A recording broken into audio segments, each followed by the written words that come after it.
ઘણી બધી કંપનીઓ છે શરૂઆત LIC સાથે કરી તો અહીંયા જે પરિણામ આવ્યું છે એના પર ગોલ્ડમેન સેશનો રિપોર્ટ આવ્યો છે ન્યુટ્રલ કોલ તેમણે આપ્યો છે 900 રૂપિયા પ્રતિ શેરના લક્ષ્ય સાથે તેમનું માનવું છે ટોપલાઇન જે છે તે થોડા ઘણા આપણને મિસ થતા દેખાયા છે નંબર્સમાં પણ સારા પ્રોડક્ટના ઓફસેટથી ખાસ કરીને માર્જિન પણ એક ઘટતા જ દેખાયા છે એને કારણે તેઓ ખાસ કરીને ન્યુટ્રલ કોલ આપી રહ્યા છે બીજી બાજુ ઓલા ઇલેક્ટ્રિક પર ગોલ્ડમેન સેશનો રિપોર્ટ આવ્યો છે તેમણે બાય કોલ આપ્યો છે લક્ષ્યાંક ઘટાડ્યા છે જોકે 118 રૂપિયા પ્રતિ શેરના લક્ષ્ય હતા ત્યાંથી તેમણે લક્ષ્યાંક ઘટાડી 101 રૂપિયા પ્રતિ શેરના તેમના તરફથી કરવામાં આવ્યા છે તેમનું પણ માનવું છે ખાસ કરીને Q3માં આવક જે છે તે અનુમાન કરતાં ખાસ કરીને વધુ રહેતી દેખાઈ રહી છે પણ ઉત્સવ પછી ખાસ કરીને એટલે કે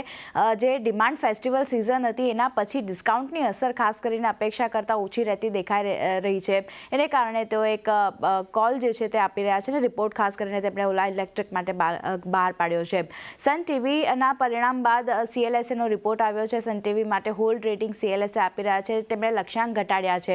670 રૂપિયા પ્રતિ શેરના લક્ષ્ય તેમણે ઘટાડીને કર્યા છે તેમનું માનવું છે Q3માં આવક અનુમાન કરતાં નબળી રહેતી દેખાઈ રહી છે ખાસ કરીને જાહેરાત આવક જે છે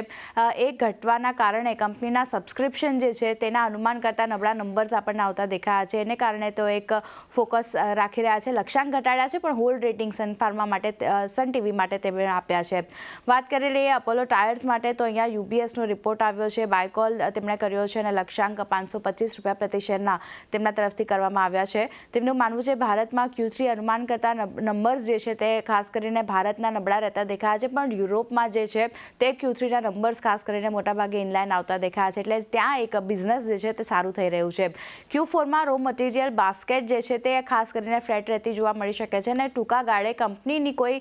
વિચાર નથી ભાવ વધારા પર એને કારણે એક ફોકસ જે છે તે અહીંયા પણ રાખવાનું રહેશે અપોલો ટાયર માટે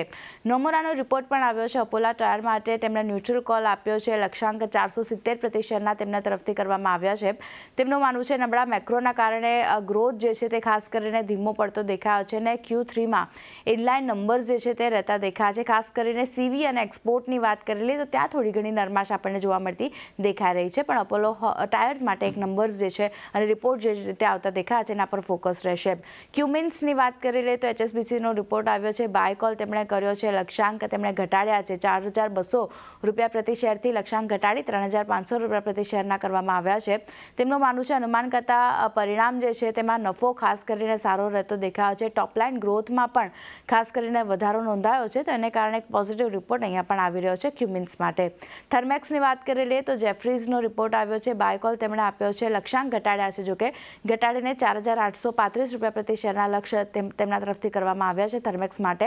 Q3માં એબિટામાં 29% મોટો ઘટાડો આપણે જોયો છે ખાસ કરીને Q4માં આવક જે છે તે 3000 કરોડ થવાની અપેક્ષા પણ કંપની રાખી રહી છે તો એક ફોકસ